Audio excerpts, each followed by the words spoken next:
Hi everyone, welcome back. കഴിഞ്ഞ ദിവസം transgender ഹൈദി Shadiya ഒരു ഇന്റർവ്യൂവിൽ താൻ അനുഭവിച്ച വേദനിപ്പിക്കുന്ന അനുഭവങ്ങളെക്കുറിച്ച് പറഞ്ഞത് ഇപ്പോൾ ട്രെൻഡിംഗ് ആണ്.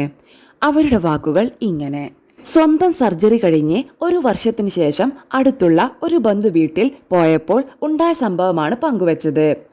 അവിടെയുള്ള മുത്തശ്ശി ഉൾപ്പെടെയുള്ള സ്ത്രീകൾക്ക് എൻ്റെ സർജറി ചെയ്ത ഭാഗം കാണാൻ വലിയ കൗതുകമായിരുന്നു. ഞാൻ കുളിക്കാൻ കയറുമ്പോൾ അവർ പിന്നാലെ വന്ന് നിർബന്ധിച്ച് കാണിക്കാൻ പറഞ്ഞു.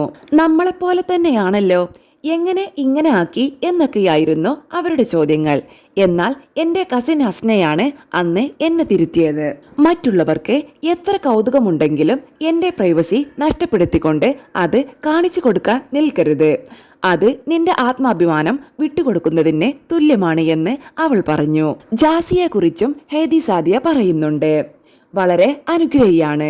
ജീവൻ പോയാലും പരസ്പരം വിട്ടുകൊടുക്കാത്ത ഒരു പങ്കാളിയെ ലഭിക്കുക എന്നത് ഇന്നത്തെ കാലത്ത് വലിയ ഭാഗ്യം തന്നെയാണ്. അങ്ങനെ ചേർത്ത് പിടിക്കാൻ ഒരാളുണ്ടെങ്കിൽ പിന്നെ എന്തിനു ഭയക്കണം എന്നാണ് ചോദിക്കുന്നത്. പല വീടുകളിലും ട്രാൻസ്ജെൻഡർക്ക് ഇപ്പോഴും അംഗീകാരം ലഭിക്കാറില്ല. അവർക്ക് നേരെ അനാവശ്യമായ പഴിചാരലുകളാണ് പലപ്പോഴും ഉണ്ടാകുന്നത്. തനിക്ക് പോലും വീട്ടിൽ നിന്ന് വളരെ വൈകിയാണ് സ്വീകാര്യത ലഭിച്ചത്. മലപ്പുറത്തുള്ള ഒരു ട്രാൻസ്മാൻ സുഹൃത്തിന്റെ അനുഭവം കൂടി അവർ പറയുന്നുണ്ട്.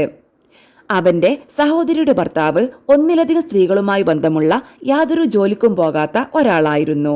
അയാളുടെ തനി നിറം മനസ്സിലാക്കി ആ കുട്ടി വിവാഹമോചനത്തിനൊരുങ്ങിയപ്പോൾ ഭർത്താവിന്റെ വീട്ടുകാർ പറഞ്ഞ ന്യായം മറ്റൊന്നായിരുന്നു. ഇവളുടെ സഹോദരൻ ഒരു ട്രാൻസ് ആണ്, അതിനാൽ ഇവളും ഭാവിയിൽ ആകുമോ എന്ന ഭയം കൊണ്ടാണ് ഞങ്ങൾ ഡിവോഴ്സ് ചോദിക്കുന്നത് എന്നായിരുന്നു അവരുടെ വാദം.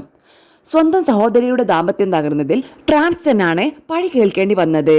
ഇത്തരം ക്രൂരമായ വിവേചനങ്ങൾ ഈ സമൂഹം ഇപ്പോഴും നേരിടുന്നുണ്ടെന്ന് വ്യക്തമാക്കുന്നു.